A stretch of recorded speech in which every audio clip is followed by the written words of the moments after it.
Mint is still $15 a month for premium wireless. And if you haven't made the switch yet, here are 15 reasons why you should. 1, it's $15 a month. 2, seriously, it's $15 a month. 3, no big contracts. 4, I use it. 5, my mom uses it. Are you playing me off? That's what's happening, right? Okay, give it a try at mintmobile.com/switch. Upfront payment of $45 for 3-month plan, $15 per month equivalent required. New customer offer first 3 months only. Then full price plan options available. Taxes and fees extra. See mintmobile.com. This episode is brought to you by Progressive Insurance. Do you ever think about switching insurance companies to see if you could save some cash? Progressive makes it easy to see if you could save when you bundle your home and auto policies. Try it at Progressive.com. Progressive Casualty Insurance Company and Affiliates. Potential savings will vary. Not available in all states. The kettle's boiled, Vic. Great. Perfect timing. Just a dash of milk for me, please, mate. Here you go. Shall we get started then?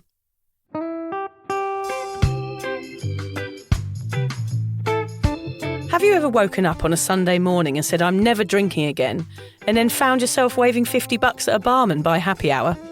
Are you wondering why everyone else can stop at 1 while you head to a dodgy after-party with a weird bloke called Disco Dave? If so, it might be time to take a deeper look at your relationship with your reliable social crutch, alcohol. On each episode, we'll investigate our own dysfunctional dealings with booze and find out if it's possible to stop this deeply ingrained habit before things get too messy. Yep, we're going to open up a shame shed of humiliating drinking stories to help you understand why waking up from a booze coma each weekend with a kebab sticking out of your top pocket might actually be negatively impacting your health.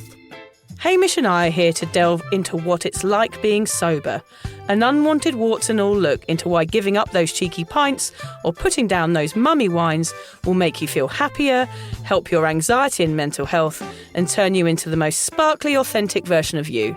Won't that mean I become boring though, Vic? Well, Hamish, we'll just have to wait and see. I'm Victoria Vanstone. I'm Hamish Adams-Cairns. And this is Sober Awkward. You know, on this podcast, I often talk about things I don't like very much, don't I? I've realised that when I listen back to episodes, it's just generally me moaning about people and things and places. Do you agree? Yeah, okay. You're saying it's become more of a complaints podcast than a sort of recovery, sober advice kind of podcast. We should call it the Whinging Poms. I think that would probably be a better name for it. Do you know? Okay, what are you whinging about today? Well, this morning I've realised I don't like people that wake up earlier than me and then talk about it. I thought it was going to end at I don't like people. No, I thought that was the end of that sentence. Well, that as well, on top of them waking up earlier than me. I've realised that people that get up early, they actually like have a competition when they meet. It's like, well, what time did you get up? Well, I get up at 3:50 every day. Well, I get up at 2 o'clock in the morning. Well, I get up at 1 o'clock in the morning. Well, I don't even sleep through the night. It's like this kind of battle to see who is the better person.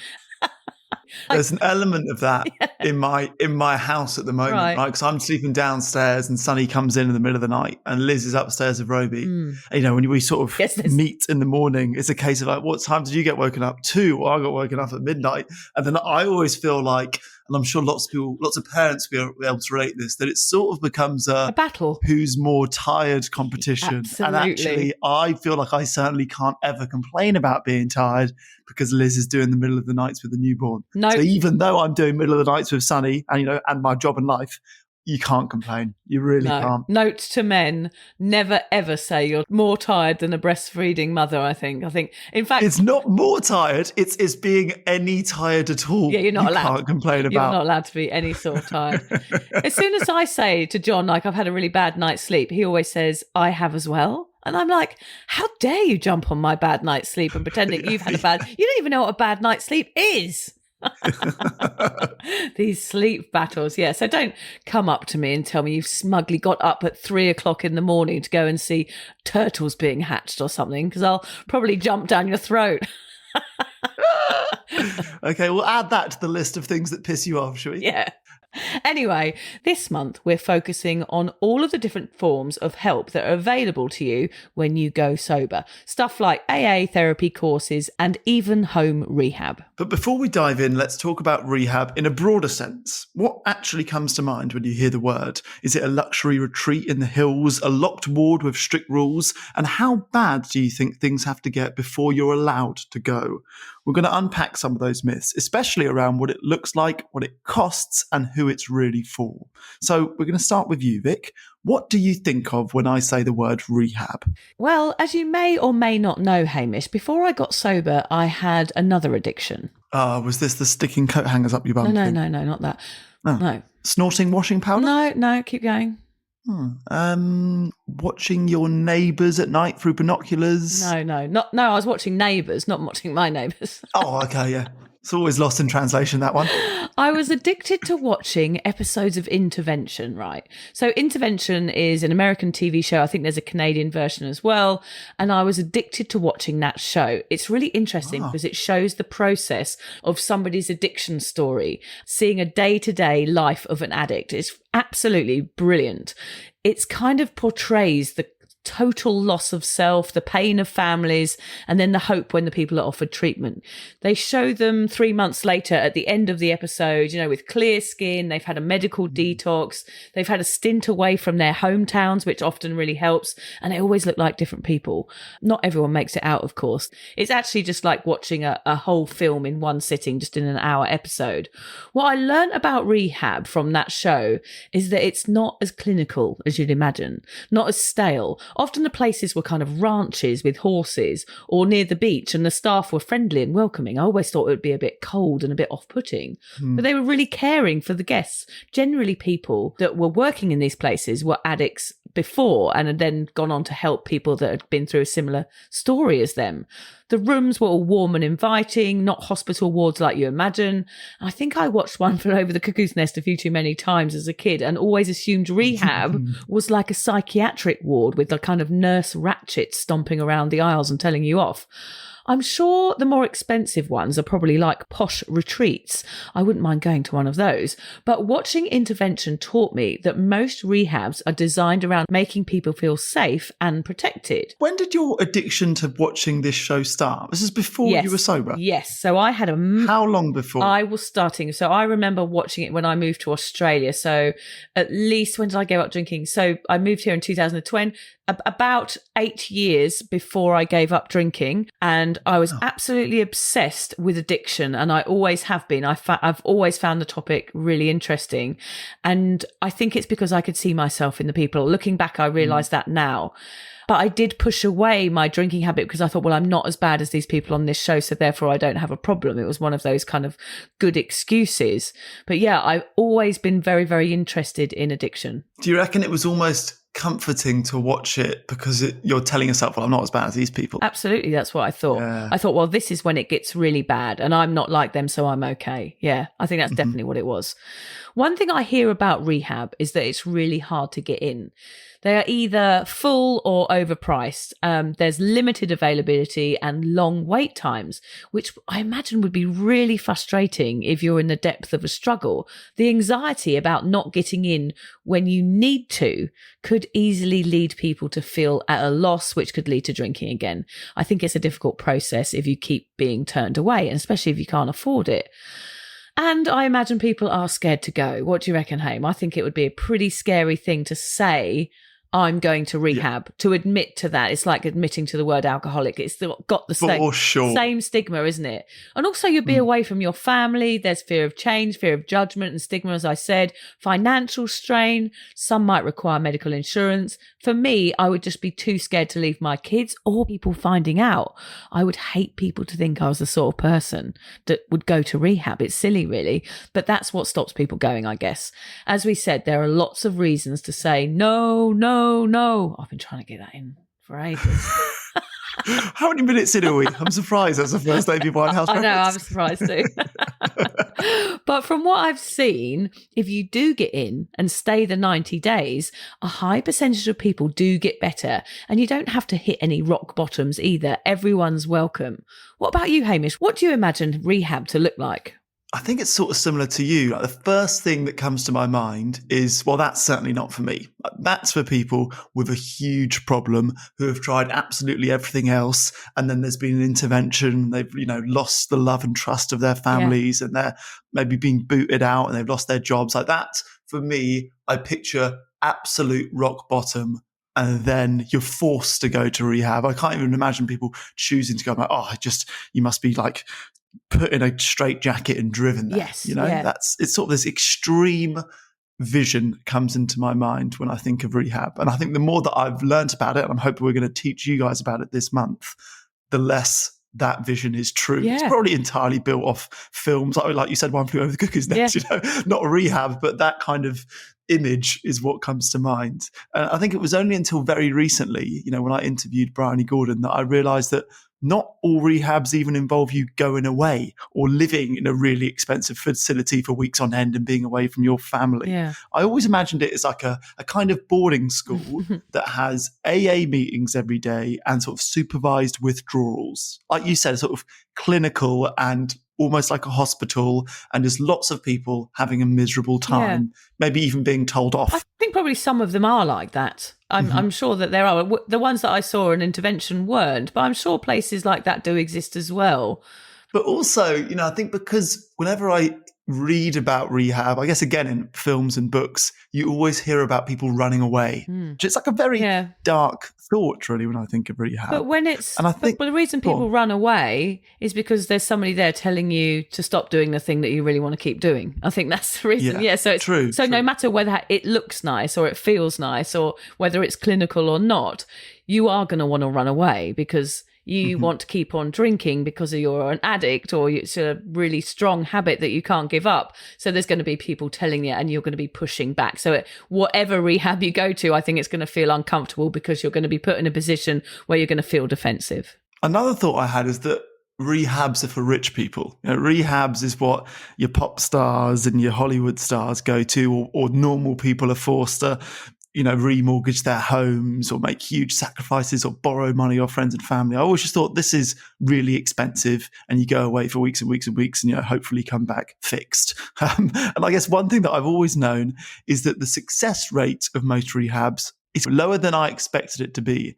And I think having learned so much about addiction over the last few years of recording this podcast, I've got a slightly better understanding of why that might be. I think for most people living with an addiction, just going away for a few weeks and detoxing doesn't fundamentally solve the root of the issue. You might get you clean for a few weeks, but when you reintegrate back into your normal life and your old haunts and your old home and places where you used to do all your drinking or taking of drugs, inevitably a relapse can happen quite easily. Yeah, I'd agree with you because, maybe unless you're getting ongoing therapy for a long time to work out the reasons why you drink in the first place. I mean, I'm sure they're there to solve the addiction issue and maybe medically detox you from the drug. But then, there's a lot of emotion, as we both know. And most people that have given up drinking would know that you have to deal with other stuff afterwards. It's not as simple as just stopping the drink. Yeah, totally agree. I'm sure a lot of people listening would agree with us here, Haim. The term rehab is similar to that of addict or alcoholic. With these words come images of rock bottoms and serious issues that many of you may struggle to relate to. There is a level of shame and stigma attached to accepting that you need to go to rehab. Somehow it feels more serious than going to AA or just seeing a therapist. It's not as if those over drinking or taking drugs need any more reasons to feel shame and guilt. And yes, there is a big, juicy chunk of it slapping you right in the face when you're considering another form of help. And it's this perception of rehab only being for those that are struggling with the most extreme form of addiction or reaching a rock bottom that keeps so many from even considering it. I'm not bad enough to go to rehab is something many of our listeners will be telling themselves, just as we both did, or I am not an alcoholic, or I'm not as bad as Gary that lives down the street. Those are stories that we're constantly reassuring ourselves with when we're in the depths of addiction. Yeah, true. So we are both a fair representation of the general public, or we're just two bumbling idiots. I think it's the latter. We are not a fair representation. I worry for the general public if we are your average Joe. knows? It's time to hear from a real expert. This week, I had a chat with Chris, the founder of Clean Slate Clinic. Clean Slate Clinic is different to the type of rehabs we just discussed. It's an Australian telehealth service offering a 12-month home-based detox and recovery program for individuals seeking to overcome dependence on alcohol, stimulants, or cannabis.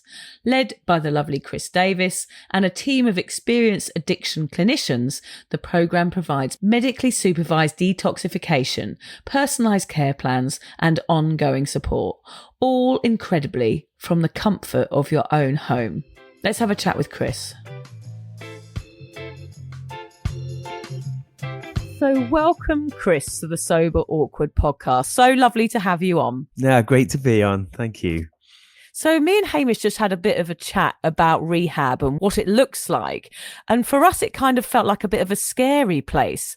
But I know you guys at Clean Slate are doing something a bit different, and I wanted to have a little chat and find out more about it. I think a good place to start would be to use me perhaps as an example, the sort of drinker that I was, because a lot of our listeners really resonate with my story. Chris, for somebody like me that was waking up every Sunday with a terrible hangover, with anxiety pumping through my body, feeling like shit, having no idea where to turn, what does Clean Slate offer? Well, I know that feeling very well. I've been there myself for sure. And I guess that's why I became so interested in alcohol use disorder and the effects it had on my own mental health.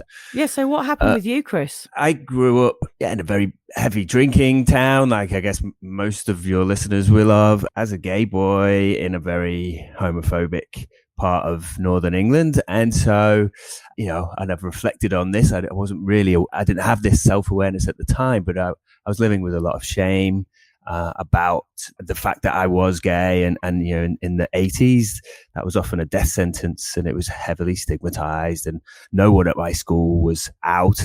And I think I used alcohol to conform, to deal with my shame, to, I guess, hide that part of myself. And I listened to your and Hamish's podcast about being a people pleaser, or Hamish is a sock pleaser, and I'm not a sock pleaser, but definitely people pleasing was a real part of how I coped. I would change who I was to fit in to whatever group of people I was with. Anyway, then I met Luke when I was 25, and we've been happily married ever since. That was well over 20 years ago.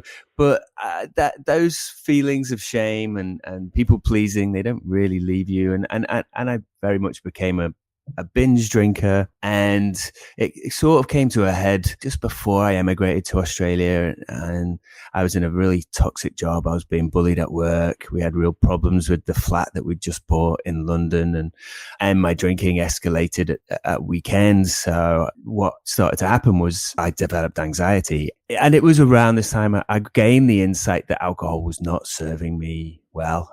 Even though I was drinking to escape, it was making the rest of the week so much worse. Our stories are kind of similar there. We felt like we both needed to fit in for whatever reasons, and all of a sudden we're over drinking. And I think that's a really common story for so many people. To start a habit just for fun, and then suddenly we're waking up with anxiety just like you were. Everyone has their own reasons, and alcohol doesn't discriminate because it's so prevalent in our society. It's so easy to access. There's no real stigma around being drunk or hungover. That's sort of acceptable until you lose control, or seem to have, the stigma comes in when you ask for help, unfortunately. But I think it is important that we all understand the reasons why we do drink, because when we then want to make a change, they're the things that we have to look at, and certainly that's the insight I've gained in my own self over the years, and in a lot of ways wish I had that insight when I was much younger. Yeah, it's hard to see, isn't it, when you're in it, to really work out your reasons why. And actually, when I went to therapy, I had to dig all those up. They weren't clear to me. I realised that I'd had lots of little carved out pieces of my heart that had needed to be healed in various ways, and using alcohol was one of them. Sorry. Hello, Freddie. Are you all right? Yes, you can. So I've got a child off. Hello, off school today. Yeah, he's got a bit of a cough. He's just asking for some crisps. Crisps are the best cure for coughs. I'm not sure. They'll probably scrape all his throat. You heard it here first from Dr. Chris. I'm just going to say yes because I'm going to carry on with this interview. But yeah, I think we all drink for all sorts of reasons, Chris. I totally agree with you. And it doesn't really matter. Like, as long as you go back and look into those reasons, I think they will certainly help you heal from it. What is really, really key is that we accept that alcohol is bad for us. And, society doesn't always agree with that statement. People will say they reached out, they went to their GP, they told them how much they were drinking and they downplayed that as an issue and gave them an antidepressant. And so I think we do have to accept that alcohol is bad for us physically and mentally.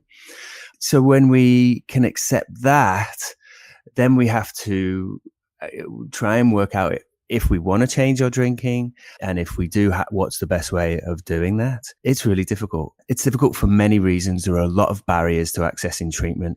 And those barriers mean that on average, once someone develops alcohol use disorder, it takes 18 years for them to get the help that they need.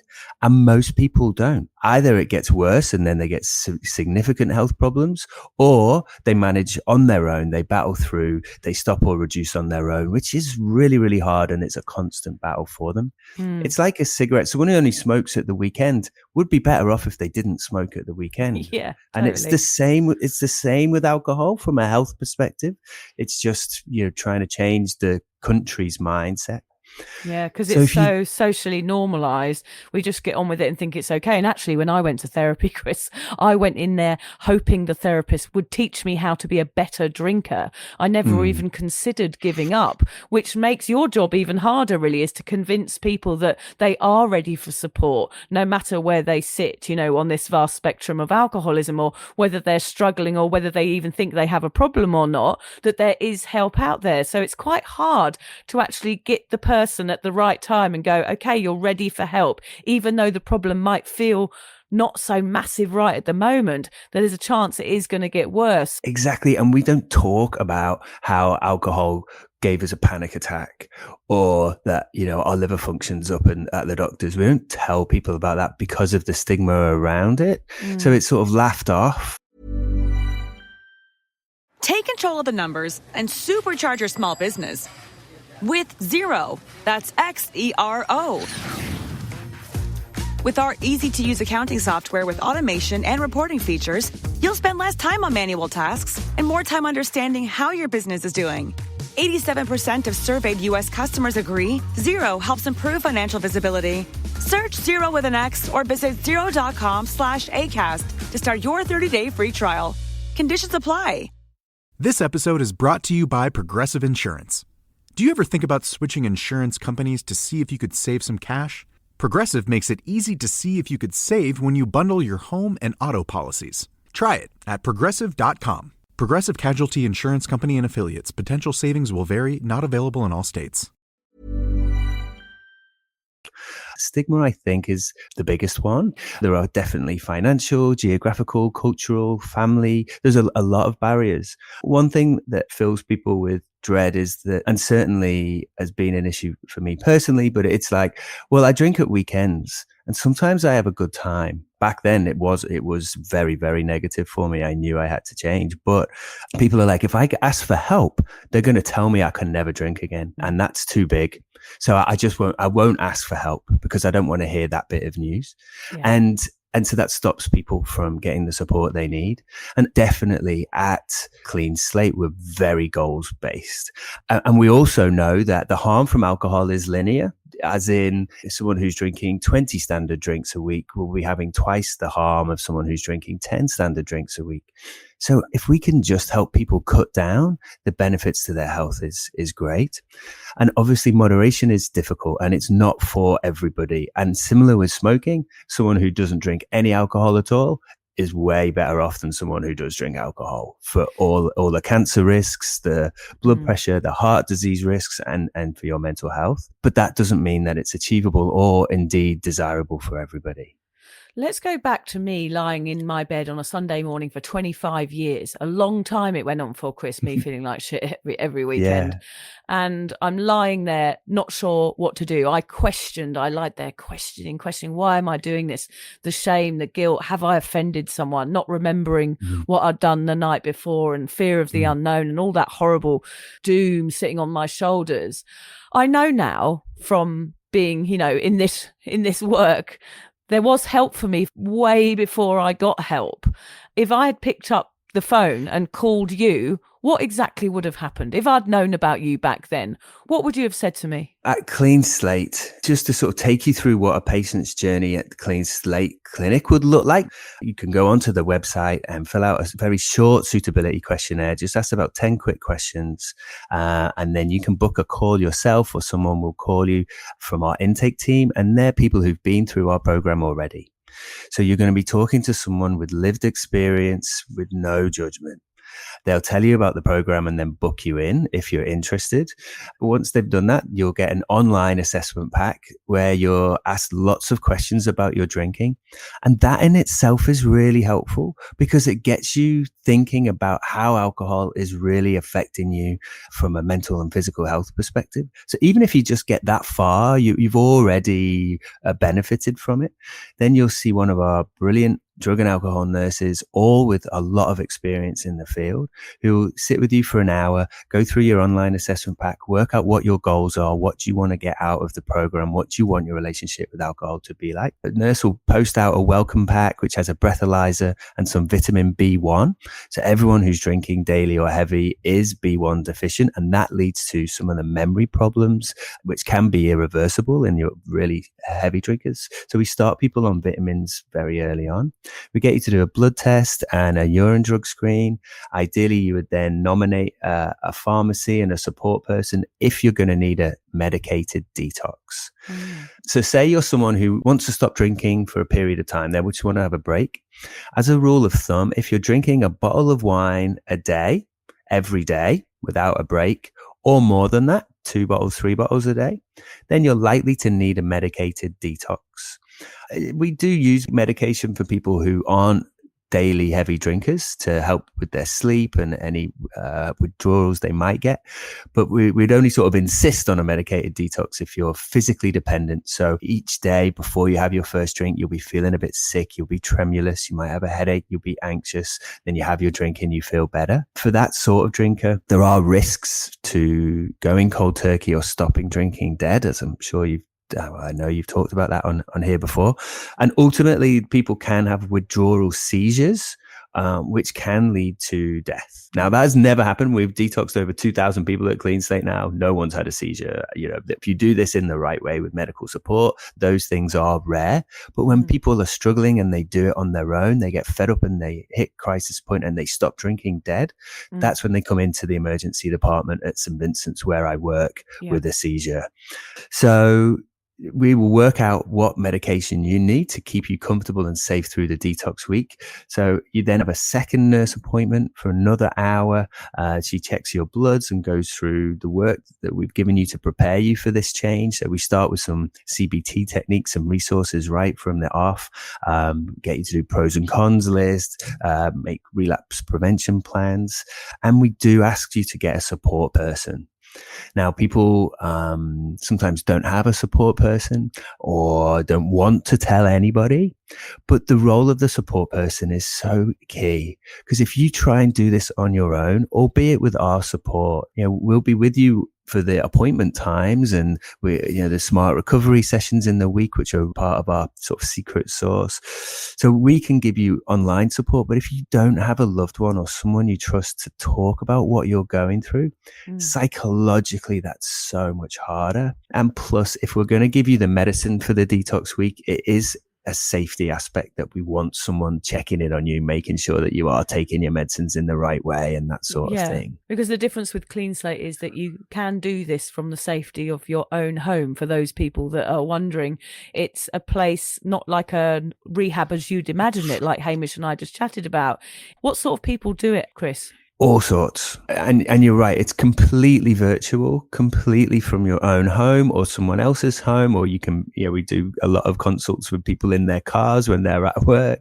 So it's very, very flexible. There's no face-to-face or bricks and mortar involvement here. I was doing face-to-face detoxes for my GP practice for about 10 years and loved the work because the outcomes were amazing.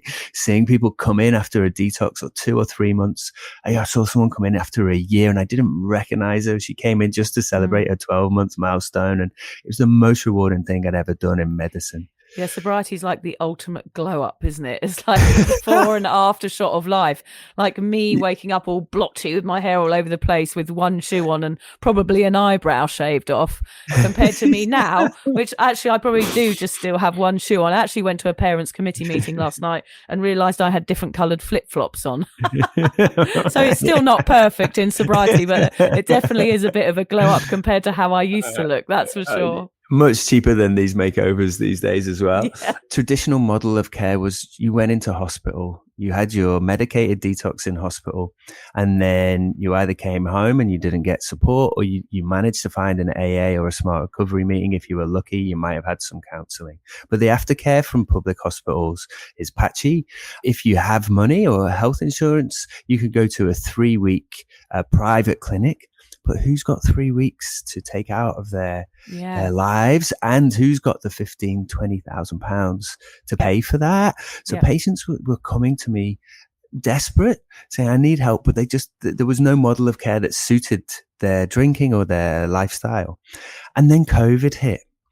And I was on a panel at a conference with a brilliant addiction specialist from Auckland, Vicky McFarlane, and her whole hospital had closed, but she still had to detox these very complex, risky people with polysubstance use, drugs and alcohol, who needed inpatient care but couldn't get it. And she was doing telehealth withdrawal effectively. Someone might go to the house if they could spare someone, but during COVID, they couldn't. And she managed to do 100 people without any adverse events. And I'm like, well, if you can do your hospital risky type patients who are at risk of seizures, I can definitely do my GP patients who I'm detoxing from my GP surgery. So we tried to get some funding, and we were lucky enough that the local PHN, Primary Health Network, gave us a little pot of money to do a pilot scheme where me and Chris Rain, who set up Hello Sunday Morning, is my best friend, who had also had suffered from alcohol dependence. And she was the first person to go through our program in earnest. So she was patient number 1 and is our CEO. And we're so proud and lucky to have Pia on board. She's a real powerhouse, and I love her. We wouldn't have got this far without her. Yeah, you don't have the passion sometimes unless you've been through it. That's why we do this work, is because we have been there. And everything I do, everything I create, all the tools for sober people, are because I felt like I didn't have them when I gave up drinking. And I thought, well, what can I do that would help people along this path? Having those people as part of your organisation is like gold dust, really, isn't it? Yeah, I think having lived experience embedded throughout every part of the company is just so important for the culture and the environment that we've built, not just for the patients, but also for the brilliant staff that we've got, who I'm in awe of every day. And now, as I say, we've done 2,000 detoxes and recovery programs across every state and territory in Australia, including like 8% of our clients are First Nations people, which is amazing. Most services have about 3%.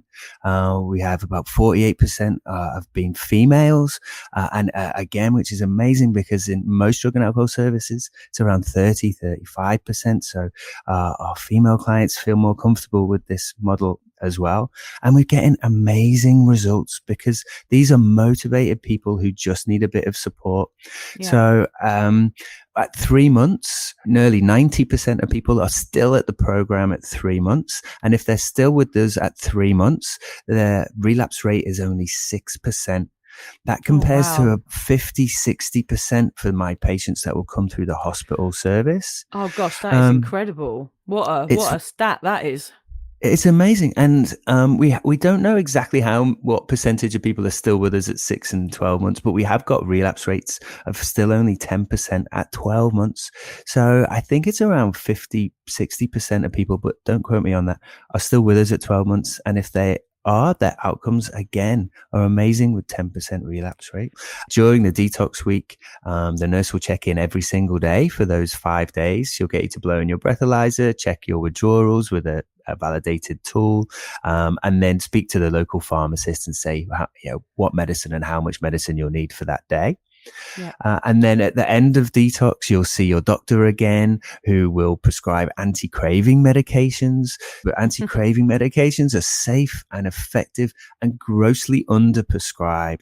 Only about 2 or 3% of people with alcohol use disorder get given any medication for it at all. Yet these medicines work. They help to reduce cravings and reduce your chance of going back to drinking. And they're not antidepressants. They don't have crazy side effects. They're safe. We should be prescribing more of them. So that's part of your recovery plan, is one of these anti-craving medications. We really recommend that you go to one of we call them Clean Slate conversations, but they're based in smart recovery and CBT groups, and they're only for people who are going through the program. So you automatically have something in common with every person in that virtual room, and they're run by our staff. Pia, the CEO, she does 2 of them herself. We've got our nurses running them, and they're fantastic. And we've got 10 of those a week, so you can go to one or two every single day. Yeah. And then you have really flexible follow-up with our nurses. Generally, they'll follow you up once a week for that first month where you're most at risk of relapse.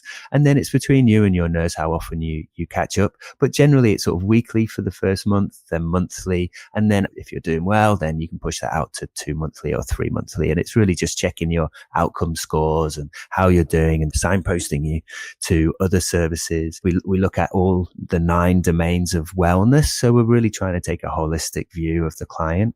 And then if someone does develop physical or significant mental health issues that we unearth, then we would be referring them to local face-to-face psychology services or their own GP. Okay, wow. It's incredible that something like this exists, really, because I think everybody has a sort of view of what rehab is, and we base not going on that view, unfortunately. It's kind of based on a 90s sitcom where there's an intervention and people sitting around a room and then you're taken off in a van, and it's very dramatic. But that's what I've found about drinking and about sobriety, is that I know people want the drama, but sometimes there really isn't any drama. It's just a person sitting in bed with a shaky hand and a glass of water, wondering if they upset someone last night. It's not all this drama that people expect and want. It's just a kind of silent suffering. And it was for me. Like, nobody can see mental health. Nobody can see that you feel like dying and you're having anxiety. So it's hard to explain to people. And when you do, you end up feeling judged. It is based a lot upon other people's opinions of yourself. So what would you say to someone that is sitting at home today, questioning their drinking habit, and they're on the fence, or they're unsure if their drinking habit is bad enough for a program like this? If they're already having those thoughts, it is time to ask for help. I know that Pia used to say that every Sunday she would Google, "Am I an alcoholic?" And that's not a term that we use at Clean Slate because it's so stigmatized. That's what everyone's greatest fear, isn't it? Everyone's going to think I'm an alcoholic, and that isn't a medical term. There is no medical description for what an alcoholic is. It's just people's own stigmatized view of that. But if it's not serving you, if you're waking up feeling like you've just described, surely that's enough to get a bit of support and see how you can change. And certainly Clean Slate is a great place to start. I mean, doing this work as a GP for so long, I've put together some external resources like Sober Awkward, which I'm a huge fan of. If you're just curious and want to do a bit of reading or listen to some podcasts, there's some resources for free on our website, and you can always pick up the phone and speak to one of our intake team and see what we can offer you. And generally, as I said right at the beginning, we are very much a goals-based service, so not everybody needs that medicated detox. Generally, what I recommend to everyone who wants to examine their relationship with alcohol is to have a complete break, see what the difference is in how I feel when I'm not drinking and when I am, and then I can make a more measured decision about what I want my relationship to alcohol look like after that break? And we're there every step of the way to support you in whatever decision you want to make. I think our messages are so aligned. I don't resonate with that word alcoholic, and actually it would have put me off getting help if somebody had said, oh, well, I think that's what you are. I'd have been, well, that's not what I feel like. That's not who I am. It's not about the size of your problem. It's just whether it's having a negative impact on your life and whether you're questioning it. That's why these other terms like sober curious feel a little bit more approachable. I really appreciate you coming on, Chris, today, because I think it's so important for everybody to know what sort of help is available. And Clean Slate Clinic is one of those places where you would be welcomed no matter how far along or how much you drink. It's one of those places that's going to make you feel accepted. There's a level of empathy and understanding. Even talking to you today, Chris, I can feel that you've been there. You're just like me. And there's so many people just like us who were hungover for years, but that perhaps weren't that extreme, but were still deserving of help and we didn't realize it. Thank you, Chris, for coming on Sober Awkward today. Happy to have you on for a chat anytime if we've got any cheeky questions that we can't get the answers to. It sounds like you've got the answers. You just made me feel very sober awkward. Well done, Vic. That was a wicked chat. And what a lovely guy. I've always thought that those best equipped to guide anyone through this are those with lived experience. And Chris was so honest and candid talking about his. I can see why he's ended up in this field. Yes, I know. He's the best. I honestly learnt so much from that conversation that I wished I'd knew when I was first going sober, actually. It might have helped me get sober far sooner, and it definitely would have helped me consider this form of rehab without the stigma. That's the bit that stood out the most for me, actually. You know, you don't need to hit rock bottom to reach out to someone like the Clean Slate Clinic. You just have to notice that your relationship with drugs or booze is negatively impacting your life. That's all it takes. Practically every one of us would fit into that description. Yeah. And I think the fact that it's completely virtual and can fit around your schedule is amazing. I mean, imagine being a single mum or living out in the outback somewhere and not having like a pillar of support that lives near you even. Some people live like in the middle of nowhere in Australia, as we know, Hamish. We all live by the coast, but like as soon as you go inland, it can feel quite isolating, especially if you're dealing with addiction. I think I did a lot of crying in car parks, Hamish, when I was trying to sober up, and it would have been more useful for me to do it on a video call or with a professional, I think. Maybe I could have stopped earlier. And their success rate actually sounds amazing, didn't it? I was really surprised by that. Yes, so was I. I mean, you know, inevitably, this isn't a quick fix. It's a commitment to continue showing up, to take these virtual sessions and be accountable and be properly guided through what we call the work over that long period of time. To me, it doesn't even sound like a rehab, to be honest. No. And I guess that is the key to their success. Not all rehabs look like the ones you might be imagining in your head, like Vic and I did, or that they're based off a TV show or a film. Yeah, I think also it's the same why we talk about sobriety, isn't it, Hamish? Because we're trying to give it a different image. And I think it's the same with this, with rehab and the word alcoholic, like we said. A lot of these things need a new frame of mind and a new approach. You need to come from a different perspective because otherwise it's going to stop you getting the help you deserve. And as we say with everything on Sober Awkward, like give something a try. Like it might not sound like something you want to do, but that doesn't mean to say it's not going to work. And if you don't like it, then try another thing. And I guess that's why we're doing these episodes, not only to learn ourselves about the varied forms of help out there, but to break down any preconceived ideas of what you think rehab might look like. I think what we've learned today, Hamish, that at the end of the day, all forms of help that we're going to cover on this podcast in the next month have a shared goal, which is to help you get and stay sober. We want to present all of them like a library of books to you, and you can pick and choose whichever you feel is most applicable to you, or try all of them and then figure out which helps. No matter where you sit on this spectrum of heavy drinking, you are worthy of help, and reaching out for it is a sign of strength rather than weakness. Yeah, it's bloody hard doing this alone, I must say, and you don't get extra points for achieving it solo, that's for sure. Accept and try all the help you can for the bigger picture, which is getting sober. We will leave all the information on how you can reach out to Clean Slate Clinic in the show notes, or feel free to visit their website at www.cleanslateclinic.com. I don't think people say www. You say this, I know. You're showing your age again. You say this to me every time I say www.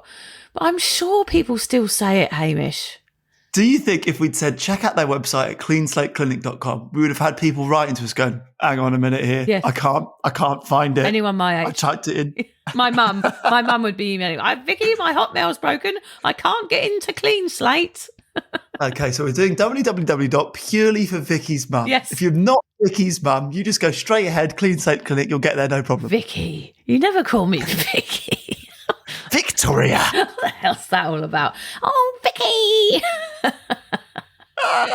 Funny. All right, then. I'm heading off to the shops to buy a variety of different sparkling waters. Yes. I'm actually, this month, big month for me, Vic. Yeah. I'm 3 years sober on the 11th of July. I just cannot believe this. Isn't it? This is your fault. Okay. And I do blame you. Okay, we need to have a chat about this. I don't credit you. I blame you. That's important. Yeah, that is important. Vocabulary. Yeah, that is important to say how you feel about it.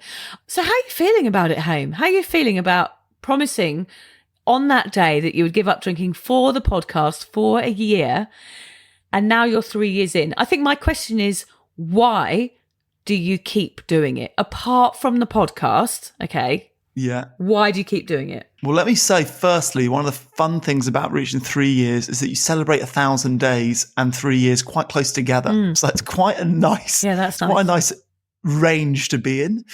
Why I keep doing it, I guess, is that the benefits that I felt in the first year have continued and grown. You know, I gave up 2 months after my son was born. I now have a 4-month-old baby. You know, sleep is still pretty vital to me. Saving money is still pretty vital to me. Trying to be present and, holy shit, energetic when you've got children and supportive of my wife. All of those are so enhanced by not drinking alcohol that it's not even funny. So not only, you know, are there clear benefits, but I just haven't missed it. I thought I would miss it more, or I would get more negative reactions from friends or colleagues or family, and I haven't really missed it. And I know that that is a privilege from someone who didn't have a drinking problem. I know that is certainly not the story for everyone, but given it is my story, I might as well lean into it. So it's been that. You know, obviously the podcast is a great way of keeping me accountable and I constantly be learning. You know, we're reading about this stuff all the time, or we're hearing about people's stories that email or write to us, or, you know, through our research of listening to every podcast there is on sobriety. Yeah. So I think it's just a sort of self-fulfilling prophecy. The longer I do it, the more I enjoy it, the more I learn about it, the more benefits I see, and the more distant a memory being a pisshead is, really. Yeah, gosh, that is brilliant reasons. And I think they're the same reasons as anyone who had a problem with drinking or not, or had a more serious addiction. The benefits tend to, as the years tick by, outweigh drinking at all, don't they? You're like, well, why? I actually bumped into a mum at school today who had a hangover, and she was like, oh, I feel so awful. Oh my God. And I just thought, oh, thank God I don't have hangovers anymore. It's just like an utter relief. And you start to just see the positives of it, don't you? And you start thinking, well, why did I do that? Why did I do that in the first place? It seems like a strange thing to do, to write myself off and be so unkind to my body. And it does. And it. Do you think she felt the same way about you as the woman that you met this morning who's getting up earlier than you? No, that's what I said to her when she said that. She said, I'm hungover. I said, I got up at 5:30. I watched the fucking sunrise. What are you fucking doing? I haven't had a hangover in 7 years. That's exactly how I felt. I haven't even been to bed. Oh dear. You know, while I was thinking about addiction today and rehab and everything, I made the mistake, Hamish. I thought I'd look up what other addictions there were. Okay, go on. What we got? Person. The Lady and the Peacock. Do you want to know about that one? Obviously. I'm going to let the people at home Google that one. Let them join the dots on what the hell that means.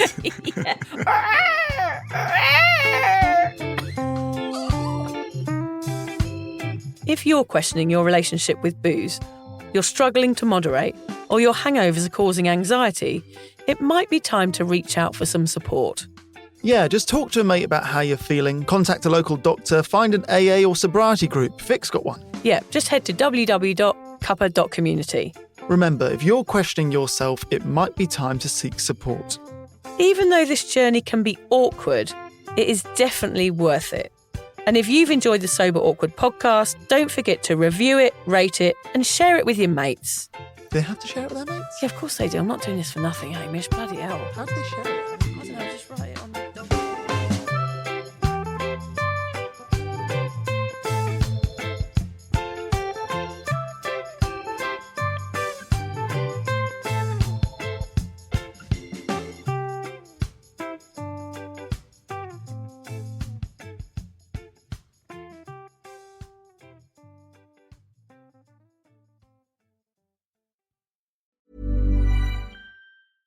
This is Hannah Berner from Giggly Squad. O-Pill is the first over-the-counter daily birth control pill available in the U.S. Let's be real, getting a birth control prescription is not always easy, and it's so much admin. In fact, about a third of women face barriers to access prescription birth control. Between scheduling appointments, missing work, class, or just trying to exist, it's a lot.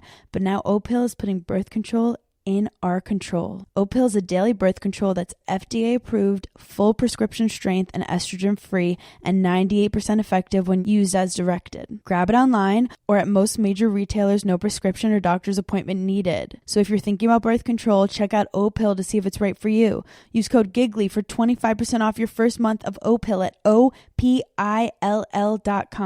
That's code GIGGLY at OPILL.com. Birth control in your control. We love to see it. This episode is brought to you by Progressive Insurance. Do you ever think about switching insurance companies to see if you could save some cash? Progressive makes it easy to see if you could save when you bundle your home and auto policies. Try it at Progressive.com. Progressive Casualty Insurance Company and Affiliates. Potential savings will vary, not available in all states.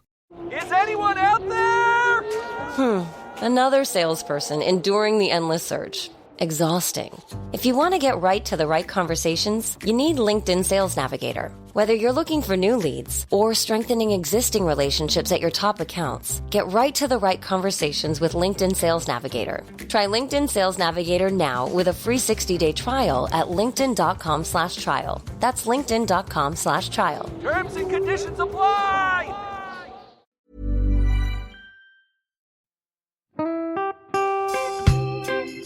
So, as you probably know, my comedy memoir, 1,000 Wasted Sundays, is officially out. All my magnificent fuck-uppery in one awkward hit. If you'd like to get your hands on a copy, it's now available from all good bookstores. We always say all good bookstores, don't we? Yeah. Are there bad bookstores? No, it's probably ones with moody sellers. Oh, yeah, really depressed librarian folk. Yes, okay, good. So there are probably some, but we're only storing it in the good ones. It's only made it into the goodies. You can also get it from all good online retailers. The print version and ebook are out now, and the audiobook will be available in March. I've been writing my memoir for 5 years. It will make you laugh, cry and cringe, and hopefully inspire a few people to reconsider their relationship with booze. If you love the podcast, then I think you'll love the book, even if I do say so myself. Hamish has read it. What did you think? I feel like I know a little bit too much about you now, to be honest, Vic. Look, I really loved it. It was hilarious and surprisingly moving, but I feel like I've seen you naked in a literary sense. Yeah. Does that make sense? Yeah, that's worrying. Yeah. From an emotional point of view, seriously, it wobbled my teeny weeny wooden heart, Vic. Okay. My teeny little wooden heart. Well, his wooden heart is broken.